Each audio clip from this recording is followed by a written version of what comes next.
Surat kabar Haaretz merilis hasil investigasinya terhadap sistem Atlantis yang digunakan oleh tentara pendudukan Israel untuk membanjiri terowongan yang diklaim sebagai tempat persembunyian Hamas di jalur Gaza.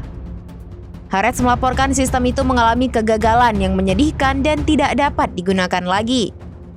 Israel memilih cara tersebut karena serangan darat di jalur Gaza tidak dapat mengalahkan Hamas. Dalam investigasinya, Haaretz mendapatkan informasi yang mengungkap serangkaian kegagalan sistem Atlantis dan pengelolaannya dari diskusi tertutup perwira senior dan profesional militer Israel.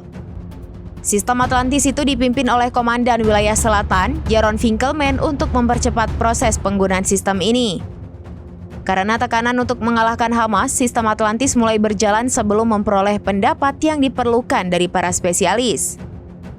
Namun sekitar setengah tahun setelah proyek ini berjalan, ternyata proyek ini sudah tidak digunakan. Selain itu, tidak ada seorang pun tentara Israel yang dapat menyebutkan manfaat dari adanya proyek ini. Terowongan di jalur Gaza merupakan sumber kekhawatiran bagi pasukan pendudukan Israel yang telah melakukan penetrasi ke seluruh jalur Gaza selama berbulan-bulan.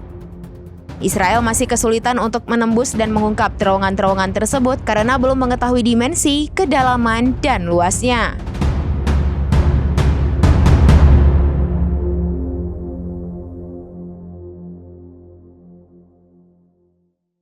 Download Tribun X sekarang, menghadirkan lokal menjadi Indonesia.